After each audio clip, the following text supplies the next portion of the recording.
जळगाव जामोद तालुक्यातील चारबन येथे काल बुधवारी पहाटे रियानाबाई सरस्त्या यांनी घरातच एका वेळी 3 मुले आणि एका मुलीला जन्म दिल्याची घटना घडली आहे।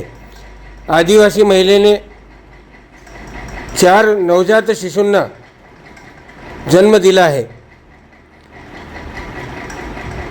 बुलढाणा जिल्ह्यातील जळगाव जामोद तालुक्यातील चारबन या आदिवासी भागात ही घटना घडली आहे। 4ही बालकांवर कमी वजनामुळे नवजात शिशु अतिदक्षता विभागात विशेष वैद्यकीय निगराणीखाली उपचार सुरू असून बालरोग तज्ज्ञ व परिचारिका यांचे विशेष पथक त्यांच्या प्रकृतीची सातत्याने लक्ष ठेवून आहेत। 4ही बालकांपैकी एका बालकाचं वजन 1 किलो असून तर उर्वरित 3 बालकांचे वजन प्रत्येकी 900 ग्रॅम असं आहे। बुलढाणा जिल्ह्यातील आदिवासी बहुसंख्य असलेल्या जळगाव जामोद तालुक्यातील चारबन येथे रियानी पंशीराम सस्त्या या 27 वर्षीय महिलेने 4 बाळांना जन्म दिला आहे। जळगाव जामोद येथून त्या महिलेसह 4ही अपत्यांना खामगाव येथील सामान्य रुग्णालयात हलविण्यात आले असून या ठिकाणी अतिदक्षता विभागात त्यांच्यावर उपचार सुरू आहे।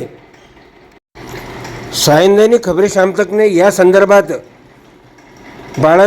4 बाळांना जन्म देणाऱ्या मातेची व त्यांच्या वडिलांशी संपर्क केला असता ते काय म्हणाले आपणच ऐका। आपलं पंशीराम सस्त्या चारबन। कुठले राहणार आहे प्रॉपर? चारबन तालुका जळगाव जामोद। आपल्याला आता किती अपत्य आहेत सध्या? पहला एक लड़का, बाद में 2 लड़के, मेरे 3 लड़का और 1 लड़की। अभी 4 अपत्य एक साथ हो गए। हाँ अच्छा, कैसा लग रहा है आपको? कैसा फील हो रहा है? अच्छा लगा। इसके पहले सोनोग्राफी किया था? हाँ, कौन से डॉक्टर के पास किया था? ये अपना जलगांव में कौन सा डॉक्टर? सरकारी। सरकारी में। हाँ अच्छा। रात को गाड़ी आई थी आपको लेने के लिए वहाँ पर? हाँ आए थे ना, एम्बुलेंस आई थी? एम्बुलेंस आए थे घर से। हाँ, घर पे एम्बुलेंस आई थी हाँ। लेने के लिए, यहाँ तक कि छोड़ने के लिए आई हाँ थी? आए थे ना यहाँ पे। अभी बच्चों की परिस्थिति कैसी है? सब बच्चे अच्छे हैं? ठीक है। रियानी पंशीराम सस्त्या। किती अपत्य झालेले आहेत तुम्हाला? 4। याच्या पहिले किती अपत्य आहेत आपल्याला? मोठा पोरगा आहे, पोरगी आहे। किती अपत्य आहेत? पहिले 3 आहे ना, आता 4 आहे। अच्छा, हं. पहिले काय काय मुलं किती आहेत? पहिले मुलगा आहे, नंतर भाऊ लड़का। आता हे जे 4 अपत्य झालेले आहेत हाँ, हे याच्यापैकी मुली किती आहेत मुलं किती आहेत? 3 मुलं आणि 1 मुली। याच्या पहिले काही सोनोग्राफी वगैरे केली होती? हाँ, सोनोग्राफीमध्ये माहिती झालं होतं 4 अपत्य आहेत म्हणून? कुठं केली होती? हां, हाँ, कुठं केली होती सोनोग्राफी? जळगावले। जळगावला. कोणाकडे? ते डॉक्टरले माहीत नाही आम्हाला, सरकारमध्ये गेलतो होतं।